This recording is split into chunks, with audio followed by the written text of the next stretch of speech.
Timeouts.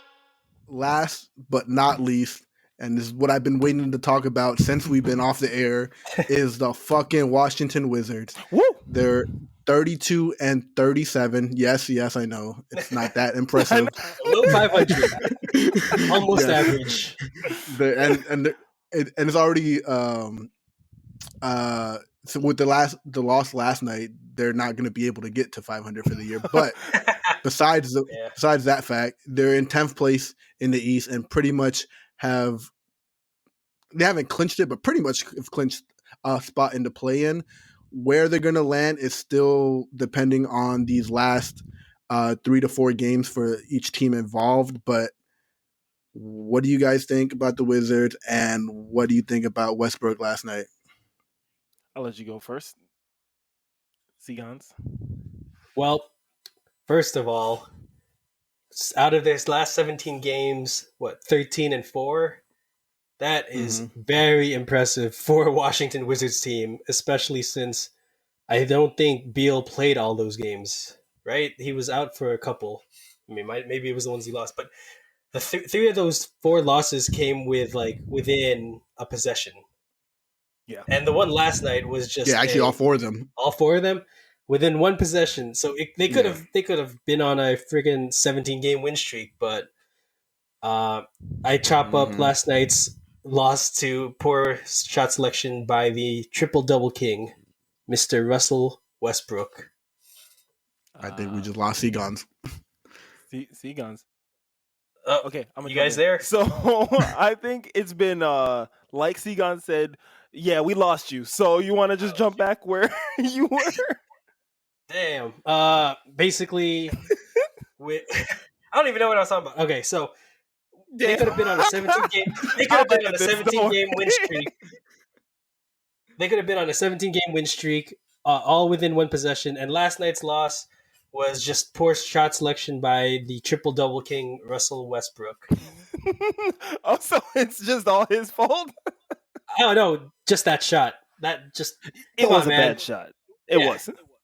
He could have pulled up at the elbow, but he went for the wing, like the 3-pointer. You're down by 1. Right. Now, okay, so here's my analysis of the Wizards. I think that they're red hot right now, right? They are blazing their way into the play-in. And I think anybody who has to no disrespect. And anybody who has to deal with them in the play-in is going to be in for trouble. I do honestly think that, because if Bradley Beal is healthy, it was like that one game where Russell Westbrook got a triple-double and he got 50 points. And it's like, that's a lot of firepower to deal with. And if Rui Hachimura is having a good game and the rest of them have their shit together, that's going to be a tough out. But I don't see them going too far into the playoffs, but I do see them getting through the play-in into the playoffs. Now, with Russell Westbrook, I like Russell Westbrook. I do. But I just feel like, and here comes the hate, I just feel like situations like last night just kind of turned me off to him. It's like, yeah, he had a triple-double, he had all of that, and then at the end of the game, he just throws up a wild shot when you have a chance to win. And it's like, go ahead, Jordy. I mean, Flacco, sorry. I mean, if you looked at did you watch the game? I did. Mm-hmm. Okay, but you realize they were down, 16 points heading into the fourth quarter? Yeah, no, they came back. And he was the main reason they came back. He had 10 assists just in that fourth quarter. He ended up with 21 assists. Yeah. So he was a big part of the reason they came back. Yes, that was a terrible shot at the end. It was still 3 seconds. He could have driven past done a lot. Trae Young. He could have looked for an open teammate and put it into their hands. But at the end of the day, he knew what night it was. The fans there knew whose night it was. The Wizards knew whose fan it was, and they were, I think, okay with that shot because at the end of the day, he broke the record that night. So obviously, why don't you're going to let the guy go for the game winner as well? Like, you're going to take that away from him. I get that, but why don't no nuts, no glory.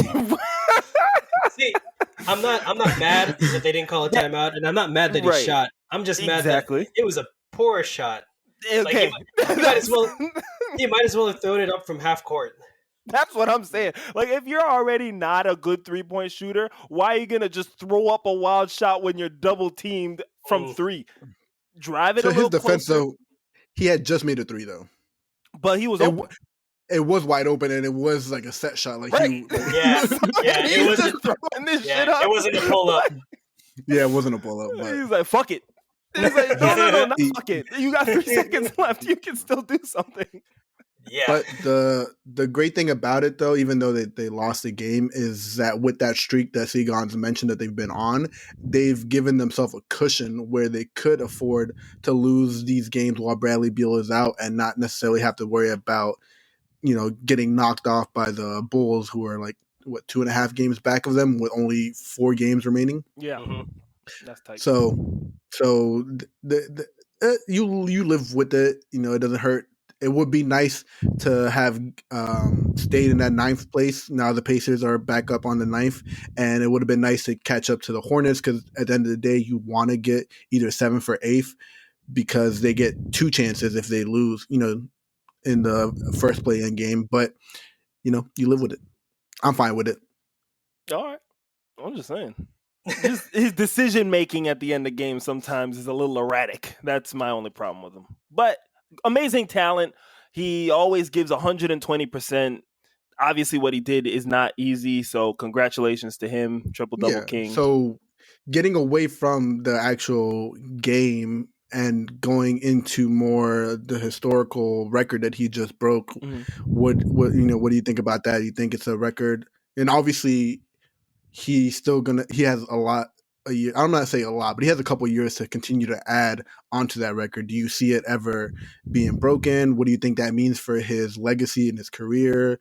First time, first ballot Hall of Famer, et cetera, et cetera. What do you guys think? Steranko?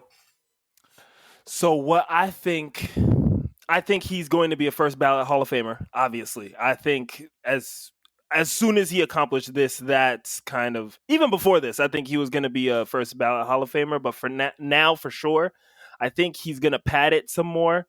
But it's going to be a hard record to break, but I wouldn't put it out of the realm of impossibility because I did hear somewhere, it was ESPN. I want to be correct. I heard on ESPN that triple doubles as a whole have gone up 700% in the last 10 as years. A whole, but so it's like I could see somebody coming along, maybe like Luka or maybe somebody else who comes in who like from LaMelo. Who? Oh, LaMelo. Does he get triple doubles like that? He can. He can. He's got the height for rebounds. He just has to try. Yeah. So, I mean, that's what I'm saying. And the way the game is played now with the long rebounds, guards are getting more rebounds and stuff, and positionless basketball. So I can see it happen, but I wouldn't. Maybe not in my lifetime, but I could see it coming down at some point. That's what everyone said about Oscars. Like, oh, that shit's never going to be broken. But records are meant to be broken. But he's a Hall of Famer. That's my analysis. And before you hop in, Seagon, the crazy part about it is I think I heard also on ESPN that he only had 8 triple doubles in his first 6 seasons. Right, and then he just was like, "This is my thing." after KD left, he just went off. Yeah. That's a good point. 8 triple doubles in 6 years with KD, and some of those years with James Harden. That just shows that I guess he didn't really need them.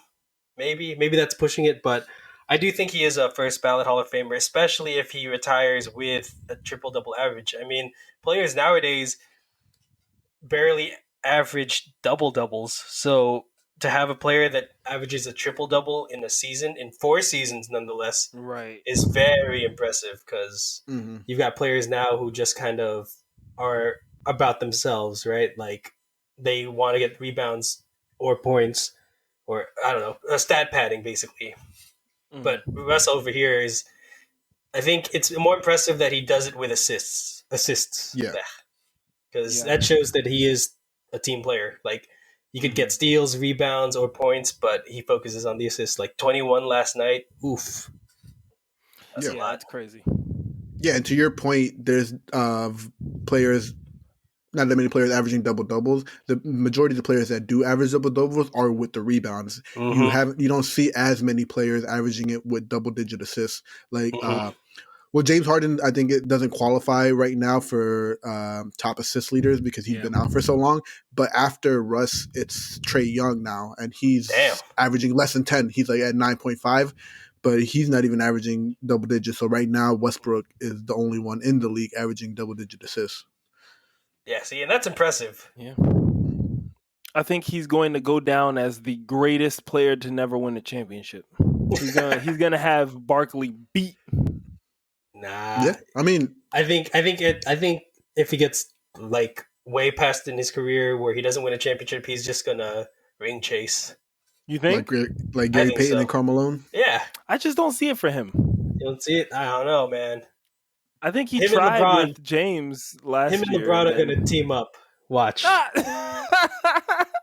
Well, I can see LeBron doing it. I don't count him going to Houston as ring chasing because I consider ring chasing when you're being They carried. signed. Like when Yeah. you're way past your prime. Where you're and- past your prime. So yeah. with James, they still had to put in the work to try to I get a see. ring, but it Yeah. wasn't. I Yeah, wouldn't consider you're ring right. chasing. They weren't even top 3, right? No. I don't know. I don't think No. so. Yeah. Yeah, I I think think they they were were like 4th seed or something like that. maybe top 5, but definitely not top 3. Yeah. Mm-hmm. Yeah, but when it comes to Westbrook, I was one of those people that weren't after the first season. I wasn't as impressed for the triple doubles because it's like whatever. It's not leading to wins. Your team is not going deep into the playoffs with you doing this, or you're not winning chips. But after hearing that, in his triple double nights, his team is 136 and 46. It Damn. kind of changed my mind a little bit where it's not so much empty stats anymore, where this is actually contributing to teams' wins. It's just not contributing to the ultimate goal, which is, getting a championship. But you can't say that it's empty and it's not leading to wins because he has triple the amount of wins than he has losses on nights that he's had triple doubles, Yeah. I think it's like,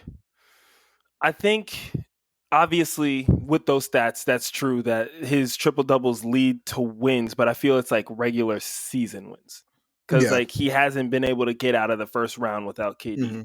So it's like, or even Harden. Or even Harden. So I mean that's not fair because they ran into the Lakers, I think, right? Wasn't that it? Oh, so they went to the second round with him. Yes, the Rockets they have did. been eliminated in the first round in a while. Yeah, Rockets went past the first round and then they lost to the Lakers in the second round. Mm-hmm. Yeah. So that kind of at least he went to the second round. So that takes away what I just said. But I think we're all in agreement then. First ballot Hall of Famer for sure. Yep. He's gonna be one of those Iverson characters. Mm-hmm. I think he looked up to Iverson too. That was one of his favorite players growing up. Didn't we all? I didn't. I didn't.